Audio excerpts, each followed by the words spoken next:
I'm sorry, Mr. Piccolo. I didn't mean to snap like that. No, go on, stay stopped. Stay stopped! Hey guys, and welcome to another dose of What Ifery, and this time we are continuing with What if Chi-Chi let Gohan train? Now with this story, this allowed Gohan to have a bit more of a more balanced life between training and studying, because Chi-Chi is just a bit more agreeable with Gohan training, even joining in with the training herself, which made the whole events of the Saiyan Saga run a lot smoother than it did in the original. With Goku ultimately surviving the Battle of Raditz, and with very few casualties during the Nappa and Vegeta fight, and Gohan ultimately defeating Nappa to Vegeta's surprise. And with the remaining 5 Z warriors, Gohan, Chi-Chi, Tien, Krillin, and Goku when he arrives, ganging up with Vegeta and forcing the prince to flee. The biggest difference there is that Vegeta got to keep his tail. And that all led to the events of Namek more or less playing out as they do in the original, with the addition of Chi-Chi and Tien joining the battle with the Ginyu Force, and of course the battle with Freeza. And that pretty much played per normal, except that instead of Vegeta saving Gohan from Frieza's death beam, it is Chi-Chi who gets in front of the blast and sacrifices herself for her son, triggering Gohan's Super Saiyan transformation. And it actually seemed that the young half Saiyan was actually going to beat the Galactic Emperor, but due to Gohan becoming a bit overwhelmed by the power and giving Frieza too much breathing room, Frieza was able to power up to 50% and basically begun turning around on Gohan. And while everyone was trying to get Frieza away from Gohan, Vegeta ultimately rescues the kid, transforms into his Great Ape form, and fires a Great Ape Ki Blast at Lord Frieza, who pretty much defends it, powering up to his maximum, but Vegeta did manage to do some damage to the Galactic Emperor. And just when you thought Vegeta was finally gonna meet his end, in a similar fashion to what he does in the original, Goku showed up, already powered in his Super Saiyan transformation, due to the fact that he also sensed Chi-Chi's death and transformed while he was still in the medic chamber, which of course was blown up completely when he was finished healing. And that ended with Goku putting an end to Frieza once and for all. No second chances. And Goku just silently flies away into his space pod in search for any energy similar to Frieza's. He already knows there's one about somewhere. He can sense King Cold, who is in the cosmos, currently flying to Frieza's location after sensing all these higher power levels, battling with his son, and his son's power level suddenly disappearing.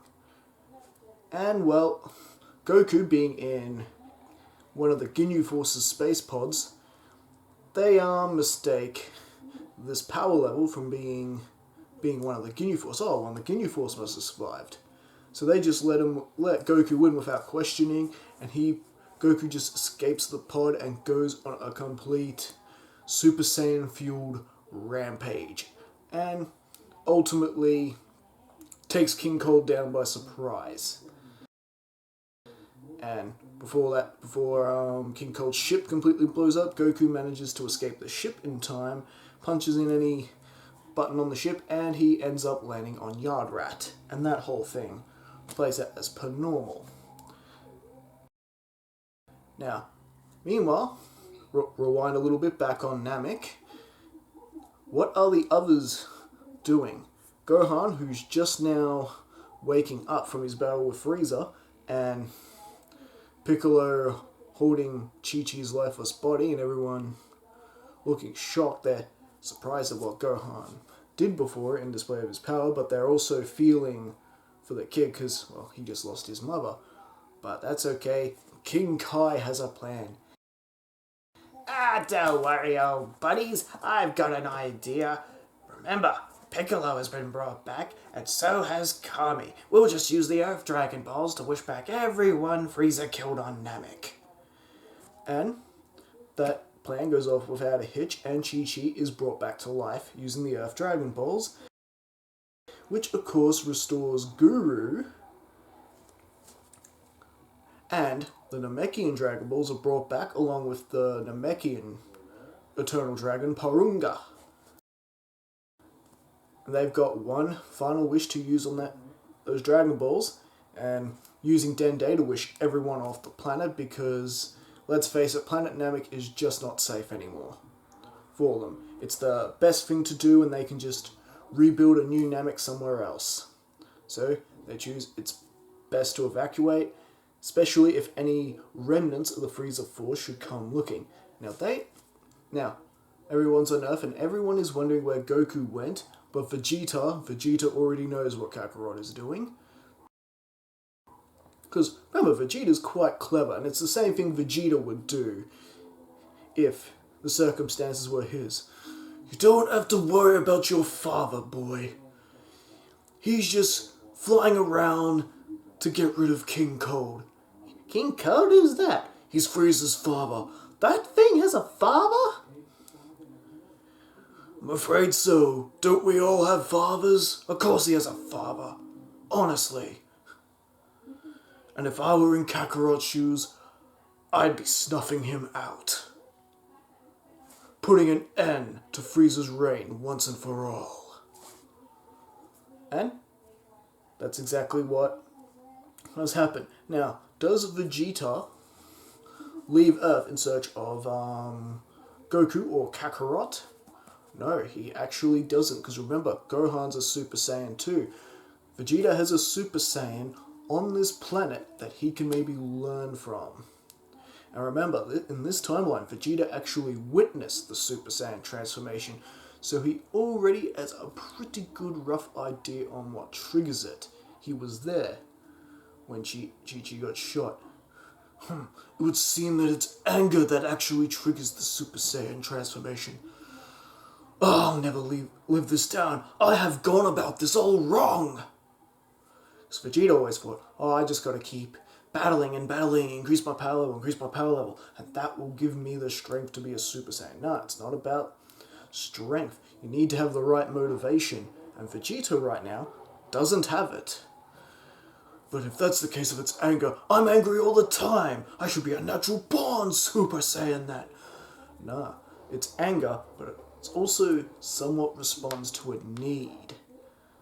Vegeta wants to be a Super Saiyan, but he doesn't need to be a Super Saiyan. And that's sort of how the trigger works. It's anger, rage, and a need. He's got the anger, he's definitely got the rage after all. That lower class warrior Kakarot and his brat have surpassed him in power. He's definitely got the anger and the rage. He just needs to supply the need. Now, we are now heading to the time where future Trunks appears, and he appears in his little spot, but he's surprised to find that no one is around. Yes, we are skipping over the Garlic Jr. saga, moving on. He's surprised no one's there. He was expecting Freeza and King Cold and the others who are arriving to meet Goku. But Goku has already taken care of the Freeza and King Cold problem. So Trunks basically just decides to stand there and wait until Kakarot's eventual arrival. As he does, and he gives Goku the whole rundown on the threat that future Trunks is facing in his timeline. That is the androids. The androids who completely decimate the human race, destroying his future, and how they are just ruthless, savage, cold-hearted monsters. My Vegeta, My father, Vegeta, he couldn't even stand up against him, and he was a Super Saiyan too! And yes, he does reveal to Goku that Vegeta and Bulma are his parents, and of course Goku falls down cracking up laughing like he does in the original. Well, I always thought Bulma and Yamcha, but Vegeta? Wow! And of course, Trunks gives Goku the heart medicine, because Goku is meant to die of a lethal heart virus before this threat even happens. And the idea of keeping Goku healthy and alive is that hopefully he will make a difference in this timeline, so that these androids do not run rampant in this timeline. And of course, then Goku has to go back and he needs to get everyone all up and ready and training. Goku, of course, now has to go around and tell everyone about this new oncoming threat, these androids. And, of course, landing on Yardrat, he has learned instant transmission. So, he ends up using his instant transmission and goes straight to Roshi's Island, where he first tells Krillin about the upcoming danger, and Roshi and pretty much anyone else who's there who will listen. Tien and Chaozu are there as well, along with Yamcha. The only ones who aren't really there at the moment is Vegeta. Vegeta is currently in a Capsule Corp doing his 400 times gravity training in the grav chamber at Capsule Corp.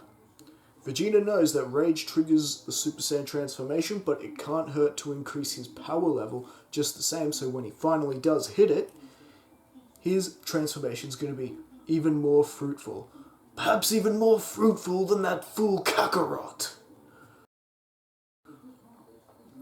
And so, yes, he does go to Capsule Corp, and he tells them all about the threats of the androids, that this Super Saiyan from the future has warned them.